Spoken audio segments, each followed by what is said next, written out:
It's finally here. The Rising World demo that has been long awaited, where they remade it with the Unity engine, has just been released, so I'm going to have a little gander at that. But first, here's a little video showing what I built in the previous version of Rising World.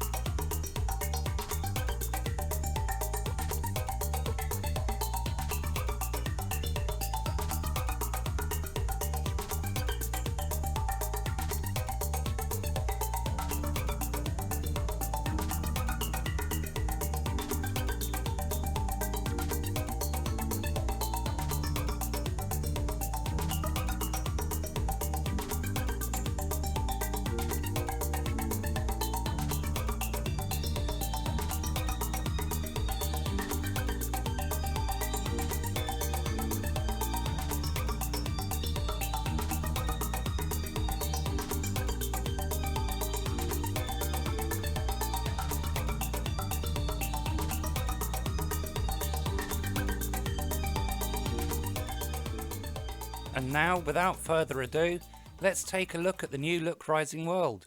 Here I am, I'm stood up top of a cliff, just looking out at the view, very pretty. We have a lovely looking campfire here. I mean, the fire burns nicely, it's got shadows coming from the rocks, but one question has to be answered.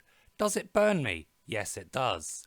So, will it kill me? I'm sure it will. I mean, they say what doesn't kill you makes you stronger, but what kills you makes you dead. Sorry, I couldn't find a French dude to do this part. Okay, so up ahead we have a really nice looking cave. It's got supports for the walls and ceilings. It's got much more natural looking rock formations. And then as we get further down, there's a big surprise here. We actually have boulders now. Now I know a lot of the time when you're building things like ponds, it's a bit of a hassle trying to get something that looks relatively natural. But now with these, I mean, they're really detailed looking rocks. You can pretty much build anything with them.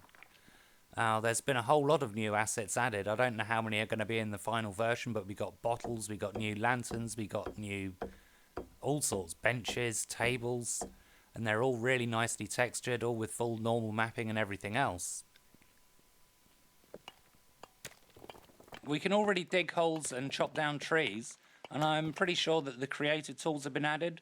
I'll be taking a closer look at those in the next video. The terrain seems to deform very nicely, and so far the performance has been fine. The frame drops you're seeing here are a side effect of recording. When it's just the game running, it's as smooth as butter. I have to say, I think the details in this cave are stunning. The team have done an awesome job with the shaders. It's lovely seeing how the light comes through the beams and the world having higher resolution textures. I can really see a huge difference when I look at the various blocks and boards, as well as all the new objects we have.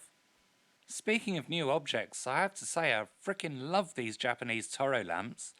You know, it's a while ago I spent quite some time making one as a blueprint using goodness knows how many little beams and discs, as well as gratuitous abuse of the size command.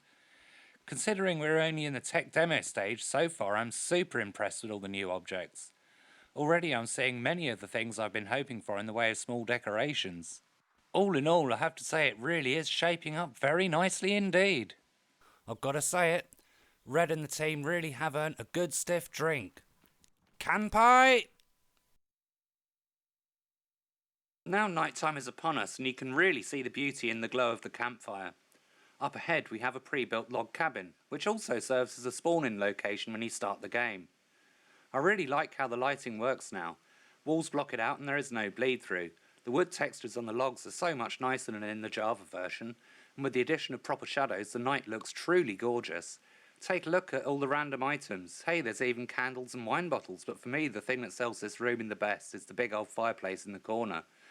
I think for a little while, I'm just gonna go and sit down there and gawp at it for a while, because hey, it's bloody nice. Now, some of you may be wondering, just what is this Rising World thingy? And that's a very good question. In many ways, it has some similarities with games like Minecraft. However, there's no redstone or exploding mutant things blowing up your new house. What the game lacks in automation abilities, it more than makes up for with its exceptionally detailed construction system. Here, it's not only possible to have blocks that are as small as a couple of millimeters, but there is also full rotation that can go in increments as small as 1 degree. It's billed as a survival game, however, there are no zombies or half-alien pig creatures hunting you down. The enemies consist of wild animals and the occasional pack of bandits. This is not a game for hardcore survivalists, but for those who like to design homes, build cities, dig massive holes or sculpt a mountain range. While I've been babbling on, you can see in the background just how well the new lighting works. Some really sweet glow effects, lovely shadows. All I can say is that I am now even more impatient than before. I cannot wait until some blocks and boards make their way into the demo. Seriously folks, keep an eye on this game. This is going to blow a certain cuboid construction sim out of the water. Anyway, this is just a quick look at the Rising World demo. Over the next few days I shall play around with it more and make another video showing the terrain tools in action. Thank you for watching.